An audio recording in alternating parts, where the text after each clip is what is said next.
Hi, my name is Amanda Zaire. I'm a member of our guidance team here at Virtual High School, and I'm excited today to have Nadia from the University of Windsor join us to talk to us about Windsor and the programs and the things students can experience as a student there. Perfect. Thank you for having me. So my name is Nadia. I'm actually a two-time graduate of the University of Windsor. I completed my undergraduate degree in chemistry and forensic science, and I just recently finished my master's in chemistry. So hopefully I can use the amount of years that I've been at our school to answer any questions that you might have today. So just to give you a general overview of the University of Windsor, we are a mid-sized university. We have about 15,000 undergraduate students, and you can actually walk from one end of campus to the other in less than 10 minutes. So we are a very tight-knit community, which means that you really get to know your peers and your professors as well. We actually boast an overall faculty-to-student ratio of 28-1, so you really get to build those connections with your professors. We also offer over 200 student clubs on campus, so there is something for everybody, whether that be looking at student government in terms of getting involved with your programs and societies, and all kinds of other kind of fun initiatives too on campus. In terms of academic programs, we offer a variety of academic majors for every discipline you can think of, ranging from, we have a very strong business school, kinesiology, science, arts and humanities, you name it. There's definitely something for everybody. And it's actually very easy to do a double major. So what that means is you could combine two areas that you're interested in to actually create your degree your own. And in terms of Windsor itself, we are located the very southernmost tip of Canada. So it's a very nice region that way, that you are kind of in a very warm climate in terms of nice warm summers, but also very mild winters, which is very nice. And we are located only about 4 hours from Toronto, but then also uniquely located that we border Detroit. So many of our students will use that to our advantage and actually can go over for all kinds of events like major league sporting events, concerts, shows. It's very rich in culture and history, as is Windsor, so it's kind of the best of both worlds that way. And speaking of that connection with Detroit, I was actually reading one of your programs is Visual Arts in the Built Environment, which students can go to Detroit and study at a university there.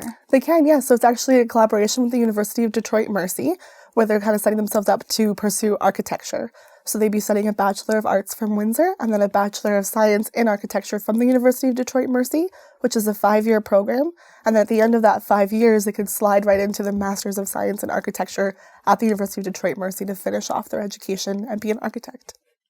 That's really cool, actually. Yeah. And having that experience at two different universities would likely really enrich the student experience. Absolutely. Yeah, and like Detroit itself has really become revitalized in the past number of years. So you kind of, especially with architecture, getting to exploit what Windsor has to offer, but also Detroit too. Like it's a really awesome combination.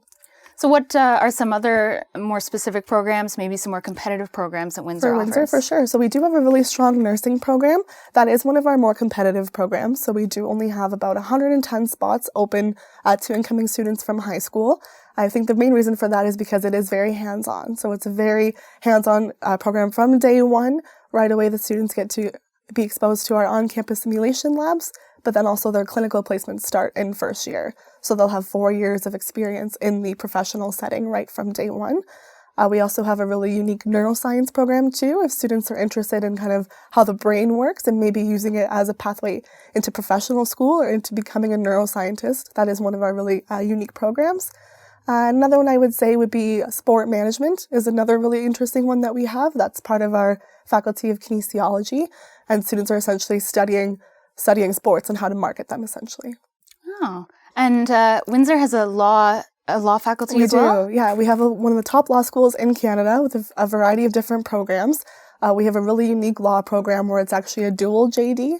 So we're, again, exploiting the fact that we do border Detroit. So the students can, by the time they're done that degree, they'd be able to practice both in Canada and in Michigan as well.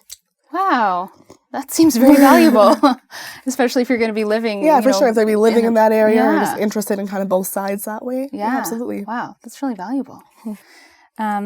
So maybe let's move on to international students. Sure.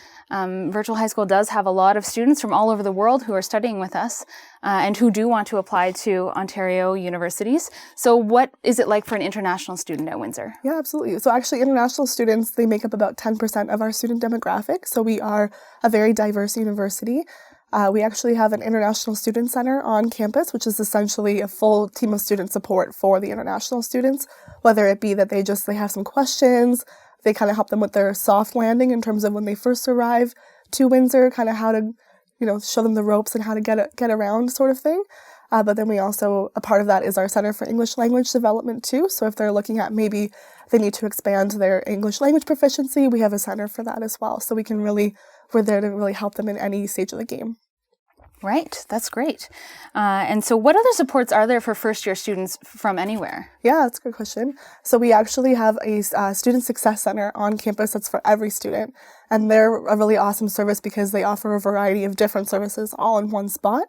So students can take part of, they offer these STEPS workshops, which are skills to enhance personal success. And they're essentially they're free workshops that students go to. They range everything from how to write an essay, different citing formats, to time management, so kind of all these soft skills that it doesn't really matter if you're an engineering student or a history student. These are all important things that you need to know. So they're there for any student.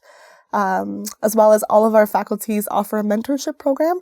So what that essentially does is it pairs up a first-year student with a fourth-year student in their program. So say, for example, an engineering student would be placed with a fourth-year engineering student, ideally would be in the same stream that they're looking at doing. And then they're kind of like their big brother or big sister to help them throughout their transition. And it's really cool because then when that student's in their fourth year, then they can be paired with a first-year student to kind of pay it back. So every program offers that, which I think is really a really strong attribute that we have. Yeah, a great person to go to ask questions or look for guidance. Yeah, definitely. So what about residents? Yeah, for sure. So we do have 4 different residence halls. We actually, they range from, I would say, we have a couple traditional dorm-style residences and then a suite-style one as well. If you visit our residence website, it's just uwindsor.ca/residence. They actually have panoramic views of each room. So someone just walked in and took a video, so you can actually see what they look like. I know, which was really helpful even for myself choosing a university to see what they look like since you will be living there.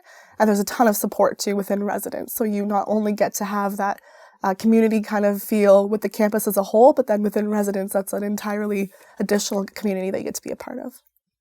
Yeah, that's great. I lived in residence, when I was in university, and it was very valuable, especially for making connections and meeting new people. It was great. So what about financial aid? Yeah, absolutely. So we offer over $11 million in scholarships. Oh, wow. And like students from high school, their grades are obviously going to be factors that get them into university, but it'll also actually impact the scholarships that they can get. So we have a variety of different scholarships ranging from automatic entrance scholarships. So those start at 85%, and those are no application required. It's just here's this money based on your applying average. Wow. And then we also have ones that you do apply for, but we've actually recently redone our award profile. So rather than have to go in and apply to each award individually, the students would fill out one profile and the computer takes care of the rest. So the computer will word match them. If they say, I'm going to live in university residence, it'll apply them to those scholarships. If they say, I'm require financial need, I'm applying for OSAP, it'll apply them to those scholarships too. So it kind of takes all of the tedious work out of applying to scholarships for them to make it a bit easier. And are those scholarships that are specific to the University of Windsor? Yes, yeah. So there's this database combines everything from specific to the University of Windsor and then also kind of within the community as well. So it's a larger database too. Yeah. Oh, that's very useful to know. So speaking of admission averages, what would a student need to aim for to apply to the University of Windsor? So typically the minimum average to be looked at for a given program is typically around 70% is the minimum average. Within the view book, there are going to be programs like we mentioned that are more competitive that will have higher averages. So for example, nursing I mentioned earlier, typically they're looking at about an 88% overall average. But then for example, concurrent education looking about an 80%. So it kind of just varies by program. Right. But typically 70% is the minimum overall average. Well, we are an online school, so our students are very familiar with online studying. So what kind of online options are there at the University of Windsor? Well, many of our classes actually are now having the option to be taught online, so that would be through distance education.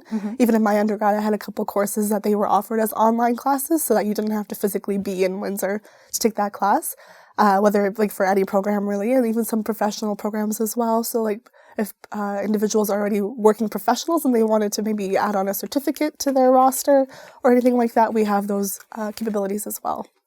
Right. Are there any degrees that you can take online? I believe so. I'm not 100% sure off the top of my head what the full degree would be, but for sure that information would be available online. So you completed your master's at Windsor. So for students who are perhaps looking more into the future beyond their undergrad, what are some more competitive master's programs or PhD? I would say really with Windsor, you have the option to pursue graduate studies in any program that you want.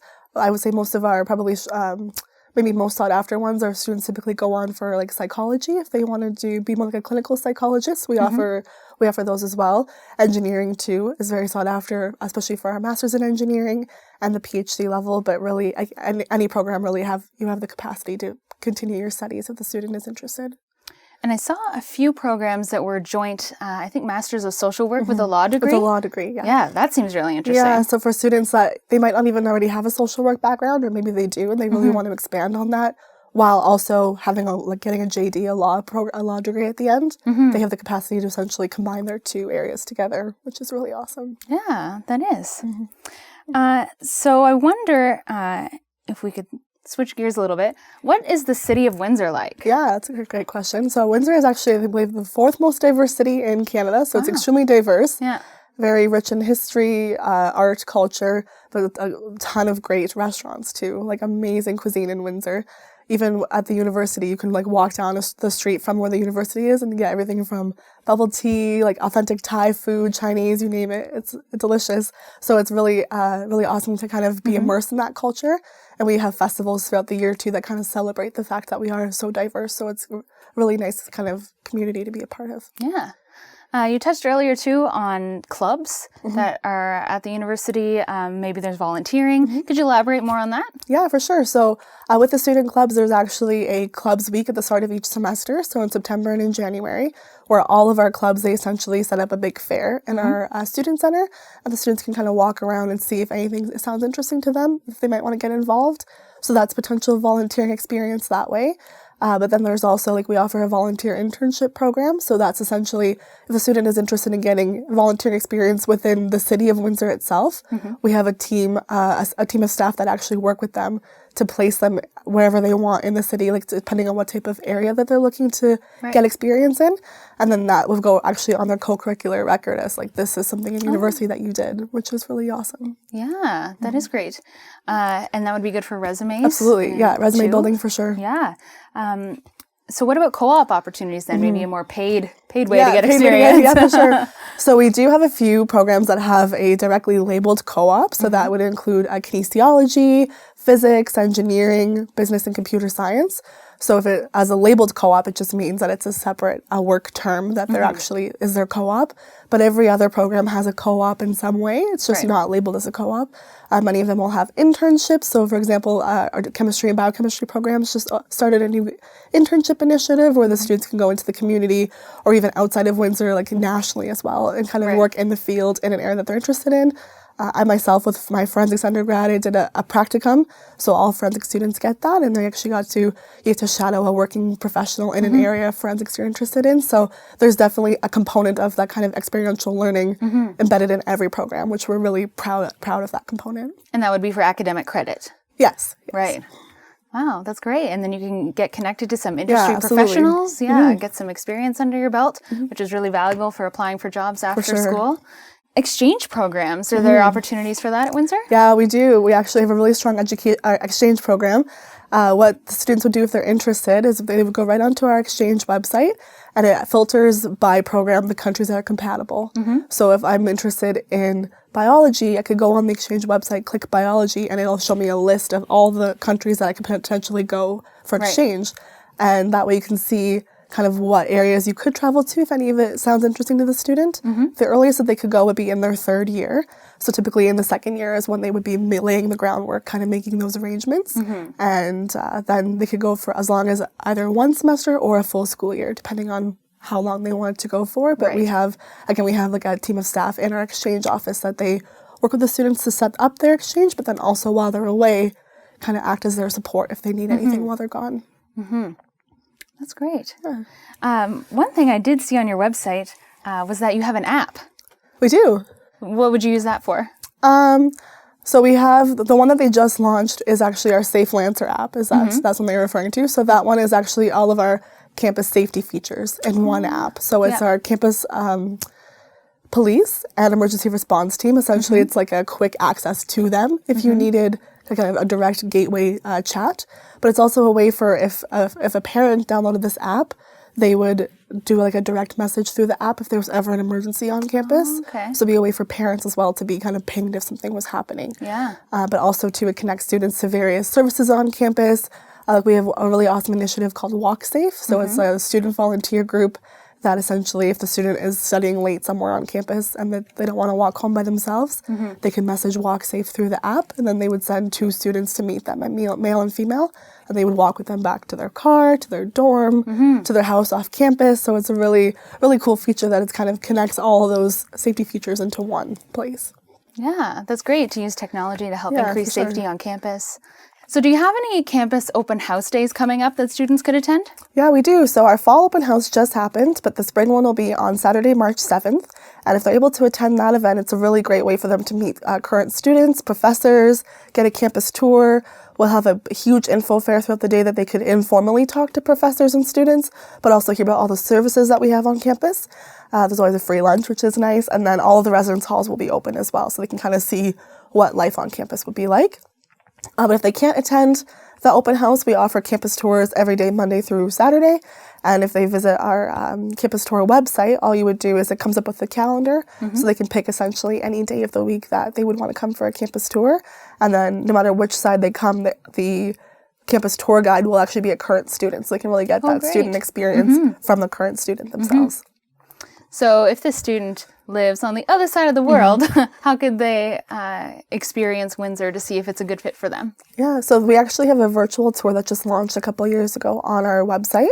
I believe it's just uwindsor.ca/virtual tour. And essentially it takes the students through every part of campus. And then there's actually a person in the corner that's their tour guide that kind of explains what each building is about.